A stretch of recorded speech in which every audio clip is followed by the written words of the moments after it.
মাছরাঙা দেশের সংবাদে স্বাগত জানাচ্ছি আমি সাবরিনা হাসনাত। দেশের অন্যান্য অঞ্চলের খবরের সঙ্গে আজ থাকছে চট্টগ্রাম বিভাগের সংবাদ কর্ণফুলী তীরে। শুরুতেই গার্ডিয়ান লাইফ ইন্স্যুরেন্স সংবাদ শিরোনাম। নরসিংদী, গাজীপুর, সাতক্ষীরা এবং শেরপুর কারাগারের 1049 জন বন্দী এখনো পলাতক। উদ্ধার হয়নি অস্ত্র, নিরাপত্তাহীনতা এলাকাবাসী।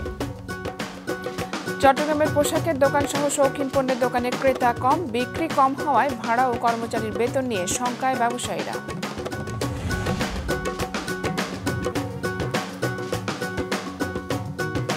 এবারে বিস্তারিত। দেশে সাম্প্রতিক সহিংস পরিস্থিতিতে আগুন ও ভাঙচুরের ঘটনায় এখনো পলাতক নরসিংদী, গাজীপুর, সাতক্ষীরা, শেরপুর কারাগারের অনেক আসামি। উদ্ধার হয়নি লুট হওয়া সব অস্ত্র। এতে নিরাপত্তাহীনতায় রয়েছেন এলাকাবাসী। প্রতিনিধিদের পাঠানো তথ্য ছবি নিয়ে ডেস্ক রিপোর্ট। সকালে উঁচু প্রাচীর, লোহার গরাদ কিংবা কন্ডেম সেলের ফটক কোনো কিছুই বাধা হয়ে দাঁড়ায়নি নরসিংদী জেলা কারাগারে প্রবেশে। বন্ধ সব কার্যক্রম। মূল ফটক থেকে শুরু করে কয়েদখানা, রক্ষীদের ব্যারাক এবং কারা হাসপাতাল সহ প্রতিটি কক্ষ সংস্কারে চলছে তোড়জোড়। গেল 19 জুলাই নরসিংদী জেলা কারাগারে হামলা, ভাঙচুর ও অগ্নিকাণ্ড ঘটিয়ে 9 জন জঙ্গিসহ 826 জন আসামির সবাইকেই ছিনিয়ে নেয় দুর্বৃত্তরা। লুট করে নেয় 85টি আগ্নেয়াস্ত্র এবং 8015 রাউন্ড গুলি। পরে বিভিন্ন সময় 6 শতাধিক আসামি ফিরে এলেও 3 জঙ্গিসহ হত্যা ও নৃশংস কর্মকাণ্ডের সাথে জড়িত অনেক আসামি এখনো পলাতক। বিষয়টা অনেক ভয়ঙ্কর না? বাইরে অস্ত্রপাতি আছে এবং অনেক আসামি ধরা পড়ে নাই। যে সমস্ত কুখ্যাত লোক এইখান থেকে চলে গেছে, অর্থাৎ কারাগার থেকে চলে গেছে, তাদের অতি তাড়াতাড়ি আইনের সোপর্দ করা হোক। ইতিমধ্যে 600-এরও অধিক আসামি আত্মসমর্পণ করেছেন, আমাদের থানা এবং কোর্টে গিয়ে আত্মসমর্পণ করেছেন। আমরা শুনতে পেরেছি যে নরসিংদীর বাইরেও আরও কিছু জেলায়ও কিছু পলাতক আসামি গিয়ে সেখানে কোর্টে আত্মসমর্পণ করেছেন। সার্বিক বিবেচনায় আর বাকি যে আসামিগুলো এখনও বাইরে আছেন, আমাদের বর্তমানে আসামিদেরকে তাদের গ্রেপ্তারের কার্যক্রম চলমান আছে। এদিকে সংঘর্ষ চলাকালীন গাজীপুরের কাশিমপুর কেন্দ্রীয় কারাগারের হাই সিকিউরিটি জেল থেকে 209 জন আসামি পালিয়ে গেলেও তাদের কেউই এখনও ফেরত আসেনি। গেল 6 আগস্ট কারাগারের মূল ফটকে হামলা এবং ভেতরে কয়েদখানার গেট ভেঙে দেয়াল টপকে পালিয়ে যায় আসামিরা। এ সময় কারারক্ষীদের সাথে সংঘর্ষে 6 আসামি মারা যায়। যেতরে পালাইছে তাদের তাড়াতাড়ি ধরা উচিত, কারণ এরা যদি বাইরে থাকে সাধারণ জনগণের জন্য এটা ক্ষতি সাধারণ দিকে যাবে আর কি। জানিও এটা পুলিশ নিরাপত্তা, এরা জানোই আছে, এখন বিচারে বাই করা দরকার। দেখলো তো তাদের সহ যত পুলিশের কাছে সব দেওয়া। পুলিশ সারা দেশে যখনই অ্যাক্টিভ হবে, তারা তখন কাজ শুরু করতেছে, তারা তখন ওই ঠিকানাগুলো, ওই নামগুলো, সে ছবি সহ দেখে দেখে তারা গ্রেপ্তার করবে। এছাড়া 5 আগস্ট অতর্কিত সন্ত্রাসী হামলায় সাতক্ষীরা জেলা কারাগার থেকে 596 বন্দী পালিয়ে গেলেও এ পর্যন্ত নিজ উদ্যোগে ফিরে এসেছে 500 জনের মতো। বাকিরা এখনো পলাতক। একই দিনে দুর্বৃত্তদের হামলা, ভাঙচুর ও অগ্নিসংযোগে শেরপুর জেলা কারাগার থেকে 518 জন আসামি পালিয়ে গেলেও এখন পর্যন্ত ফিরে আসেনি তাদের কেউ। এছাড়া লুট হওয়া 9টি অস্ত্রের মধ্যে উদ্ধার করা হয়েছে মাত্র 3টি। যারা এখনো পর্যন্ত ফেরত আসি নাই, তাদের দ্বারা ইতিপূর্বের অপরাধগুলো পুনরাবৃত্তি ঘটতে পারে এই আশঙ্কায় সরকারের কাছে দ্রুত অনুরোধ জানাচ্ছি যেন তারা তাদেরকে দ্রুত ধরে পুনরায় কারাগারে প্রেরণ করে। কারা কর্তৃপক্ষ জানায়, জেল পলাতক আসামিরা ফিরে না এলে প্রত্যেককে আরও 3 বছর কারাদণ্ড ভোগ করতে হবে এবং এ বিষয়ে আপিল অগ্রহণযোগ্য। নাদিয়া আফরিন, মাছরাঙা নিউজ ডেস্ক। দেশের বিভিন্ন জেলায় কাজে যোগ দিয়েছে পুলিশ। মানিকগঞ্জে কাজে যোগ দেয় ট্রাফিক পুলিশকে ফুল দিয়ে শুভেচ্ছা জানায় স্বেচ্ছাসেবী সংগঠন কৃষ্ণপুর ফাউন্ডেশন। যশোরে ট্রাফিক পুলিশের সাথে দায়িত্ব পালন করছে রেড ক্রিসেন্ট, স্কাউটস এবং বিএনসিসি। নোয়াখালী ও হবিগঞ্জে আইন শৃঙ্খলা বাহিনীর কাজে সহযোগিতা করছে শিক্ষার্থীরাও। দিনাজপুরের হিলিতে পুলিশি টহলে সন্তুষ্টি জানান সাধারণ মানুষ। ঝিনাইদহের মহেশপুর থানার কার্যক্রম সচল রাখতে সহযোগিতা করছে বিজিবি ও সেনাবাহিনী।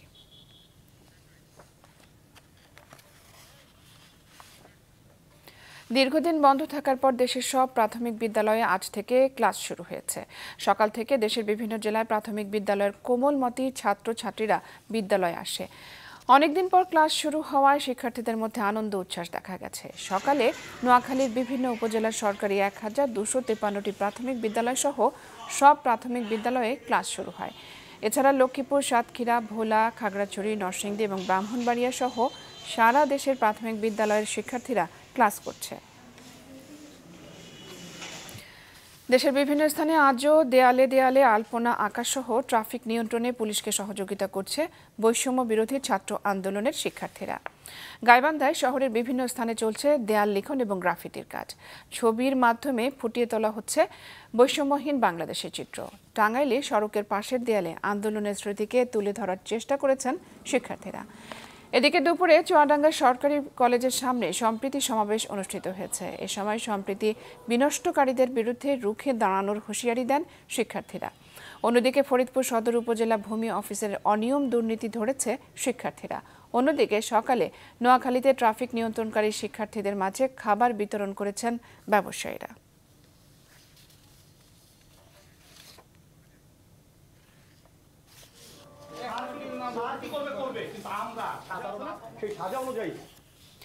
দেশের বিভিন্ন জেলায় সব ধর্মের মানুষের সাথে সম্প্রীতি প্রতিষ্ঠায় নানা কর্মসূচি পালন করছেন বিভিন্ন শ্রেণী পেশার মানুষ।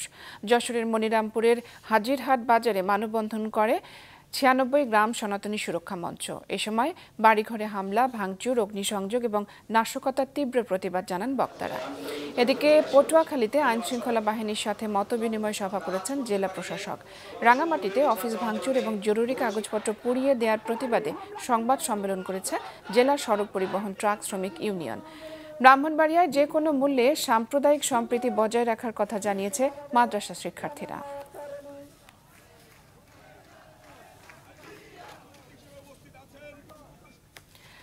শিক্ষার্থীদের টানা আন্দোলনের মুখে অবশেষে পদত্যাগ করতে বাধ্য হলেন ময়মনসিংহের ত্রিশালে কবি নজরুল বিশ্ববিদ্যালয়ের ভিসি ডক্টর সৌমিত্র শেখর। দুপুরে তিনি পদত্যাগপত্র জমা দেন। অনিয়ম দুর্নীতির অভিযোগে গত 5 দিন ধরে বৈষম্য বিরোধী ছাত্র আন্দোলনের ব্যানারে ভিসি, ট্রেজারার এবং রেজিস্ট্রারের পদত্যাগ চেয়ে বিক্ষোভ করে আসছিল শিক্ষার্থীরা। এদিকে যশোর বিজ্ঞান ও প্রযুক্তি বিশ্ববিদ্যালয়ের ভিসি ডক্টর আনোয়ার হোসেনের পদত্যাগের দাবিতে আজও বিক্ষোভ করেছে বৈষম্য বিরোধী ছাত্র আন্দোলনের কর্মীরা। ভিসি, প্রভিসি এবং রেজিস্ট্রার পদত্যাগ না করা পর্যন্ত নোয়াখালী বিজ্ঞান ও প্রযুক্তি বিশ্ববিদ্যালয় শাটডাউন ঘোষণা করেছে বৈষম্য বিরোধী ছাত্র আন্দোলন। দুপুরে তারা একাডেমিক এবং প্রশাসনিক ভবনে তালা ঝুলিয়ে দেয়। এদিকে অবৈধ নিয়োগের প্রতিবাদ সহ 11 দফা দাবিতে কর্মবিরতি পালন করেছেন ঝিনাইদহ চক্ষু হাসপাতালের কর্মকর্তা কর্মচারীরা। দিনাজপুরের হিলি স্থলবন্দরে 2 দিনের ব্যবধানে আমদানি করা কাঁচা মরিচের দাম পাইকারিতে বেড়েছে কেজিতে 40 থেকে 50 টাকা পর্যন্ত। 2 দিন আগে বন্দরে প্রতি কেজি কাঁচা মরিচ 130 টাকা দরে বিক্রি হলেও আজ তা বেড়ে বিক্রি হচ্ছে 170 থেকে 180 টাকায়। দাম বাড়ার পেছনে আমদানি কম এবং ভারতের বাজারে দাম বৃদ্ধিকে দায়ী করা হচ্ছে। আমদানিকারকরা জানান, মৌসুম শেষের দিকে হওয়ায় ভারতের বাজারে কাঁচা মরিচের দাম কিছুটা ঊর্ধ্বমুখী। বাড়তি দামে কেনার কারণে দেশের বাজারেও দাম বাড়ছে। এছাড়া 1 কেজি কাঁচামরিচ আমদানিতে সরকারকে শুল্ক দিতে হয় 35 টাকা, যার প্রভাবও রয়েছে বাজারে। এবারে চট্টগ্রাম বিভাগের সংবাদ কর্ণফুলীর তীরে।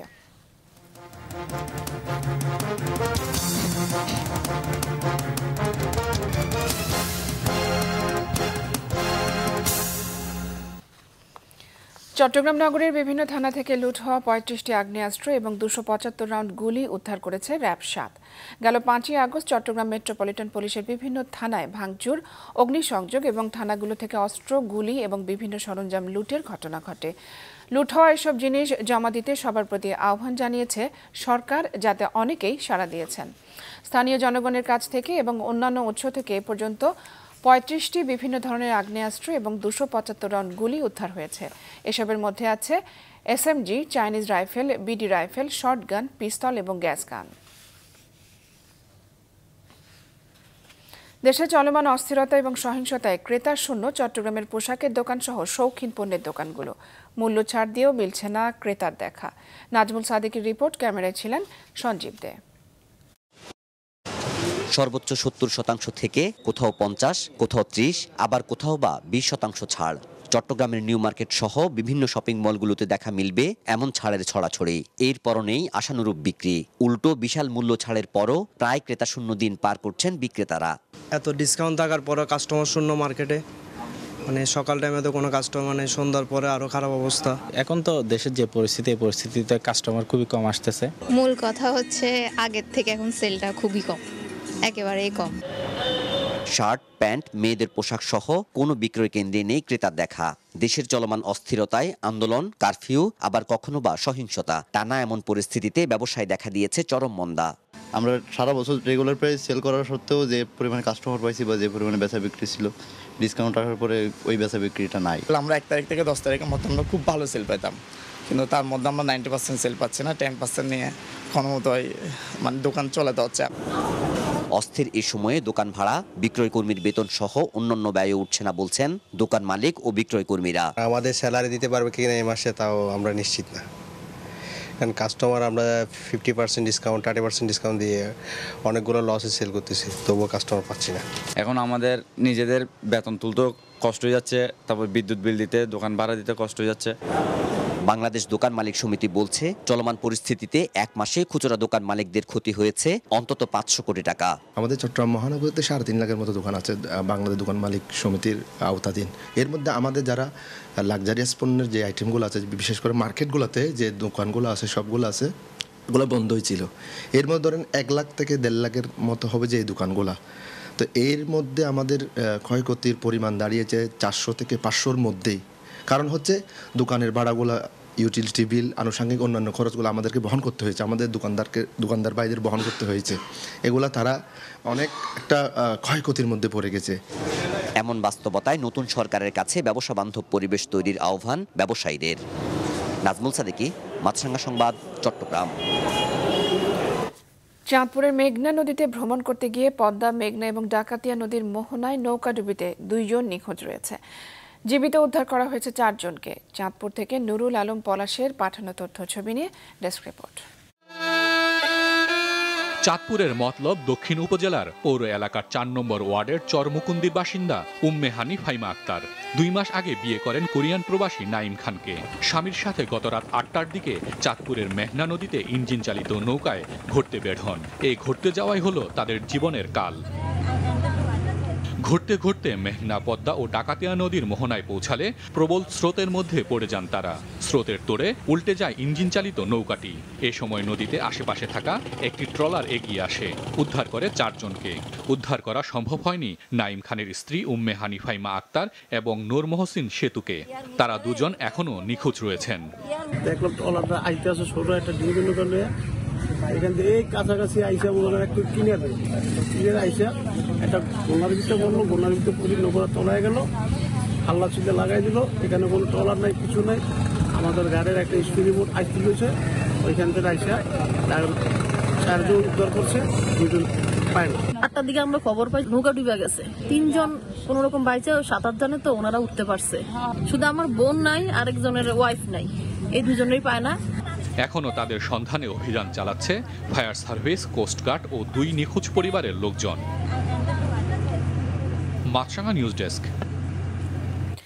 খাগড়াছড়িতে অবহেলা এবং অযত্নে অস্তিত্ব হারানোর পথে মাটিরাঙ্গা শতবর্ষী বটগাছ। এলাকাবাসী বলছেন এটি হয়ে উঠতে পারে আকর্ষণীয় পর্যটন কেন্দ্র। প্রতিনিধি কানন আচার্যের পাঠানো তথ্য ছবি নিয়ে ডেস্ক রিপোর্ট। পুরো এলাকা জুড়ে যেন প্রকৃতির অপরূপ শৈল্পিক কারুকার্য। 100 বছরে শাখা প্রশাখা ছড়িয়ে মহিরুহে পরিণত হয়েছে মাটিরাঙ্গার পৌর এলাকায় প্রাকৃতিকভাবে বেড়ে ওঠা এই বটগাছ। প্রতিনিয়ত দিচ্ছে শীতল বাতাস আর ছায়া। এত বড় বিশাল গাছ আর মনে করেন যে আমাদের এই 3 পার্বত্য চট্টগ্রামে নেই, কিন্তু আশা করি সরকার বাহাদুর যেন আমাদের এই গাছের সংস্কার করে দেখে, তাহলে আমাদের উপকৃত হবে এবং এলাকার উন্নয়ন হবে। লোকজন আসলে তো বেচাকিনা তো হয়।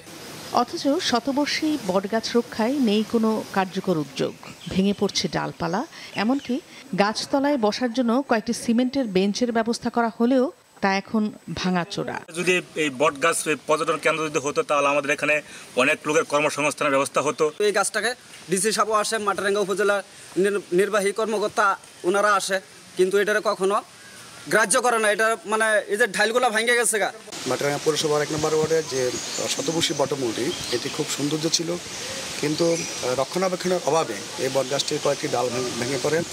যদি সরকারি কোনো উদ্যোগের মাধ্যমে এই বটগাছটিকে রক্ষা করার উদ্যোগ এখনও নেয়, তাহলে আশা করি বিভিন্ন এলাকা থেকে, বিভিন্ন অঞ্চল থেকে পর্যটক এসে এই গাছটি দেখার সৌন্দর্য উপভোগ করবেন। আমাদের এখানে অনেক দূর দূরান্ত থেকে অনেক পর্যটক আসে এবং হাজার হাজার পর্যটক এখানে আসে এই বটগাছটি দেখার জন্য, কিন্তু এটা দেখাশোনার অভাবে গাছটি ধ্বংস হয়ে যাচ্ছে। এই ধ্বংস হওয়ার কারণে কেউ এটাকে এগিয়ে আসতেছে না এবং দেখতেছে না। অনেক দিন আগে এখানে কিছু বসার প্লেস করে দিছিল, কিন্তু এগুলো ধ্বংস হয়ে গেছে। বটগাছ রক্ষণাবেক্ষণের পাশাপাশি একে কেন্দ্র করে আকর্ষণীয় পর্যটন স্পট গড়ে তোলার নানা পদক্ষেপ নেওয়ার আশ্বাস দেন জেলা প্রশাসক। বেসামরিক পর্যটন মন্ত্রণালয় থেকে এই খাগড়াছড়ির যে উল্লেখযোগ্য পর্যটন স্পটগুলোর জায়গা সম্পর্কে আমাদের জানতে চাওয়া হয়েছিল, তার ভিতরে কিন্তু এটা অন্যতম। এটার পুরো ডিটেলস আমরা মন্ত্রণালয়ে পাঠিয়েছি যাতে এটাকে পর্যটন শিল্প হিসেবে গড়ে তোলা যায়। আর আপনি যেটা বললেন যে রিসেন্টলি এটা ক্ষতিগ্রস্ত হয়েছে, আমি এটা এখন জানলাম। আমরা কিভাবে এটাকে প্রতিকার করা যায় এবং এর কিভাবে আরো ডেভেলপ করা যায় সে ব্যাপারে আমরা প্রয়োজনীয় উদ্যোগ নেব। মাটিরাঙ্গায় 1 একরেরও বেশি এলাকা জুড়ে বিস্তৃত শতবর্ষী বটগাছটি। মাছরাঙা নিউজ ডেস্ক। আন্দোলনের মুখে শেখ হাসিনা সরকারের পতনের পর এবারে টুঙ্গিপাড়ায় ভিন্ন প্রেক্ষাপটে পালন করা হবে বঙ্গবন্ধু শেখ মুজিবুর রহমানের ৪৯তম শাহাদাত বার্ষিকী। সমাধি কমপ্লেক্স পরিষ্কার পরিচ্ছন্ন করার দায়িত্ব নিয়েছেন স্থানীয়রা। প্রতিনিধি সাবেদ আহমেদের তথ্য ও ছবিতে ডেস্ক রিপোর্ট। এবার গোপালগঞ্জের টুঙ্গিপাড়ায় বঙ্গবন্ধুর সমাধি কমপ্লেক্সে নেই নিরাপত্তা বেষ্টনী, নেই প্রশাসনের কোনো তৎপরতা। ছাত্র জনতার অভ্যুত্থানের মুখে আওয়ামী লীগ নেত্রী শেখ হাসিনা পদত্যাগ করে দেশ ত্যাগ করায় পাল্টে গেছে আগের চিত্র। নেই কোনো সরকারি উদ্যোগ, তবে গোপালগঞ্জবাসী নিজ উদ্যোগে করছেন বঙ্গবন্ধু সমাধি কমপ্লেক্স পরিষ্কার পরিচ্ছন্নতা ও শোভাবর্ধনের কাজ। 15ই আগস্টকে ঘিরে নানা কর্মসূচি হাতে নিয়েছে গোপালগঞ্জ আওয়ামী লীগ। এরই মধ্যে রয়েছে শ্রদ্ধা নিবেদন, মিলাদ মাহফিল ও বিশেষ মোনাজাত। তো আমরা সর্বোচ্চভাবে আমাদের সর্বোচ্চ আয়োজনের মাধ্যমে আমরা এই প্রোগ্রাম সফল করব। বেশ ব্যাপক আয়োজনে আমরা এবারের 15ই আগস্ট আমরা পালন করব। এই আগস্ট মাসে আমাদের সারা মাসব্যাপী কর্মসূচি রয়েছে। 15ই আগস্ট স্থানীয়ভাবে পালন করতে এরই মধ্যে সব প্রস্তুতি শেষ করা হয়েছে বলে জানান জেলা ও উপজেলা আওয়ামী লীগ নেতারা। সারা উপজেলায় প্রত্যেকটা ওয়ার্ডে ওয়ার্ডে জাতির জনকের মাইক বাজবে, শোক পালন করব, র্যালি করব এবং দোয়ার অনুষ্ঠান করব। বঙ্গবন্ধু এবং স্বাধীনতা সপক্ষে যারা সাংস্কৃতিক সংগঠন সকলে, আমরা সকল শিক্ষা প্রতিষ্ঠান সকলে, সর্বস্তরের মানুষ আমরা 10:30টায় জাতির পিতার সমাধিতে পুষ্পমাল্য অর্পণ দিয়ে আমরা কবর জিয়ারতের মধ্যে দিয়ে আমরা মাজার কমপ্লেক্স ওখানে আমরা আলোচনার মধ্যে দিয়ে কাঙ্গালি দোয়ার মধ্যে দিয়ে আমাদের কর্মসূচি শেষ হবে। আওয়ামী লীগের পাশাপাশি কমিউনিস্ট পার্টি ও জাতীয় সমাজতান্ত্রিক দল জাসদও বঙ্গবন্ধুর সমাধিতে শ্রদ্ধা নিবেদন করবে বলে জানিয়েছেন দলগুলোর স্থানীয় নেতারা। মাছরাঙা নিউজ ডেস্ক। দুর্নীতি ও দুঃশাসনের কারণেই আওয়ামী লীগের পতন হয়েছে বলে মন্তব্য করেছেন বিএনপির মহাসচিব মির্জা ফখরুল ইসলাম আলমগীর। দুপুরে রংপুরের পীরগঞ্জে কোটা আন্দোলনের শহীদ আবু সাইদের কবর জিয়ারত শেষে তিনি বলেন, ষড়যন্ত্র রুখে দিয়ে স্বাধীন রাষ্ট্র গঠন করে গণতন্ত্র পুনঃপ্রতিষ্ঠা করাই এখন লক্ষ্য। তিনি আরও বলেন, আবু সাইদের আত্মত্যাগের কারণে দ্বিতীয়বার স্বাধীনতা এসেছে। এ যুদ্ধ কারো আত্মত্যাগ ভোলার নয়। এ সময় হত্যার সঙ্গে জড়িতদের দৃষ্টান্তমূলক শাস্তি দাবি করেন তিনি। পরে স্থানীয় জাফরপাড়া কামিল মাদ্রাসা মাঠে সম্প্রীতি সমাবেশে যোগ দেন মির্জা ফখরুল। এর আগে সৈয়দপুরে এক দলীয় সভায় তিনি বলেন, 15ই আগস্ট আওয়ামী লীগের নেতাকর্মীরা মাঠে নেমে সহিংসতার চেষ্টা করলে প্রতিহত করা হবে। সেই খুনি পরাজিত শেখ হাসিনা দিল্লিতে গিয়ে বসে নতুন করে বাংলাদেশের বিরুদ্ধে ষড়যন্ত্র শুরু করেছে। এখন সেই সাম্প্রদায়িক সম্প্রীতি বিনষ্ট হচ্ছে। এই ধোঁয়া তুলে বিভিন্ন রকম গল্প ফেলে তারা সেটাকে আন্তর্জাতিকভাবে বাংলাদেশকে ছোট করার চেষ্টা করে। দেশের বিভিন্ন জেলায় নাশকতার প্রতিবাদ এবং গণহত্যার দায়ে সাবেক প্রধানমন্ত্রী শেখ হাসিনা এবং এর সাথে জড়িতদের বিচারের দাবিতে নানা কর্মসূচি পালন করেছে বিএনপি ও এর অঙ্গ সংগঠনের নেতাকর্মীরা। কুষ্টিয়ার দৌলতপুরের তারাগুনিয়া ফুটবল মাঠে শান্তি সমাবেশ করে বিএনপি। যশোরে বিক্ষোভ মিছিল করেছে জেলা যুবদল ও ছাত্রদল। হত্যাকারী এবং তাদের দোসরদের বিচারের দাবি জানানো হয় মানিকগঞ্জ, ব্রাহ্মণবাড়িয়া, বাগেরহাট এবং চাঁপাইনবাবগঞ্জ সহ বিভিন্ন জেলায়। একই দাবিতে অবস্থান কর্মসূচির পাশাপাশি বিক্ষোভ মিছিল এবং সমাবেশ করে গাইবান্ধা, নড়াইল, গোপালগঞ্জ, ময়মনসিংহ, কুমিল্লা এবং পটুয়াখালী সহ বিভিন্ন জেলা বিএনপি ও এর অঙ্গ সংগঠনের নেতাকর্মীরা।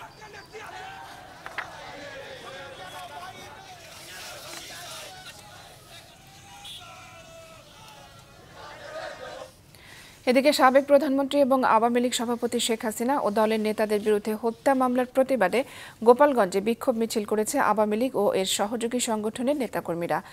গতকাল সন্ধ্যায় জেলা আওয়ামী লীগ কার্যালয় থেকে বিক্ষোভ মিছিল বের করেন তারা। এতে ছাত্রলীগ ও মহিলা আওয়ামী লীগের নেতাকর্মীরা অংশ নেন। পরে জেলা আওয়ামী লীগ সভাপতি মাহবুব আলী খানের সভাপতিত্বে বিক্ষোভ সমাবেশে বক্তব্য দেন সাধারণ সম্পাদক GM শাহাবুদ্দিন আজম, সহসভাপতি লুৎফর রহমান বাচ্চু। ছাত্র আন্দোলনের সময় আওয়ামী লীগ নেতাকর্মী হত্যা, সংখ্যালঘুদের বাড়িঘরে হামলা, ভাঙচুর এবং পুলিশ হত্যায় জড়িতদের বিরুদ্ধেও মামলা করার ঘোষণা দেন নেতারা। রাজশাহীতে বাংলা চলচ্চিত্রের কিংবদন্তি পরিচালক এবং ঐতিহাসিক ব্যক্তিত্ব ঋত্বিক ঘটকের পৈতৃক বাড়ি ঘুরিয়ে দিয়েছে দুর্বৃত্তরা। গতরাতে নগরীর মিয়াপাড়ায় বাড়িটি ভেঙে ফেলে দুর্বৃত্তরা। এতে ক্ষুব্ধ হয়ে মানববন্ধন করে চলচ্চিত্র সংশ্লিষ্ট একদল তরুণ। তাদের দাবি, বাড়ি ভেঙে ফেলে আন্দোলনকারীদের ওপর দায় চাপাচ্ছে একদল দুষ্কৃতিকারী। এদিকে বাড়ি সংলগ্ন হোমিওপ্যাথিক মেডিকেল কলেজ এবং হাসপাতালের অধ্যক্ষ আনিসুর রহমানের দাবি, 6ই আগস্ট রাতে ভাঙার ঘটনা ঘটে। যশোর বিমানবন্দর পরিদর্শন করেছেন বিমান বাহিনী প্রধান air chief marshal Hasan Mahmud Khan. এ সময় দেশের প্রয়োজনে অন্তর্বর্তীকালীন সরকারের দেয়া দায়িত্ব পুঙ্খানুপুঙ্খভাবে পালনের কথা বলেন তিনি। জানান, দেশের সাম্প্রতিক পরিস্থিতিতে বিভিন্ন বিমানবন্দর এবং আশেপাশের এলাকায় নিরাপত্তা, ট্রাফিক নিয়ন্ত্রণ সহ বিভিন্ন দায়িত্ব পেশাদারিত্বের সাথে পালন করছে বিমান সেনারা। 15ই আগস্টকে ঘিরে কোনো অপ্রীতিকর ঘটনা ঠেকাতে সতর্ক থাকার কথা জানিয়েছেন বরিশাল সেনানিবাসের GOC major general Abdul Kaiyum Molla. সকালে বরিশালে বিভাগীয় সার্বিক আইনশৃঙ্খলা পরিস্থিতি এবং নিরাপত্তা বিষয়ক মত বিনিময় সভায় তিনি বলেন, শিক্ষার্থীদের মধ্যে অরাজক পরিবেশ সৃষ্টিকারী কেউ লুকিয়ে থেকে তাদের ভাবমূর্তি প্রশ্নবিদ্ধ করছে কিনা তা খেয়াল রাখতে হবে। শিক্ষার্থীদের মূল ফোকাস ঠিক রাখতে পড়ার টেবিলে ফিরে যাওয়ার আহ্বান জানান তিনি।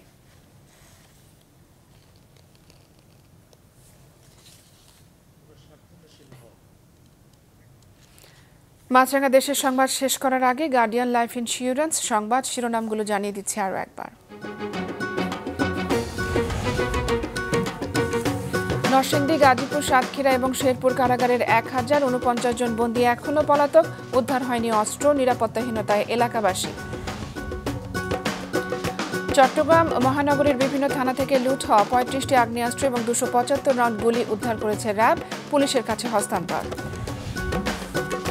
এবং চট্টগ্রামের পোশাকের দোকান সহ শৌখিন পণ্যের দোকানে ক্রেতা কম, বিক্রি কম হওয়ায় ভাড়া এবং কর্মচারীর বেতন নিয়ে শঙ্কায় ব্যবসায়ীরা।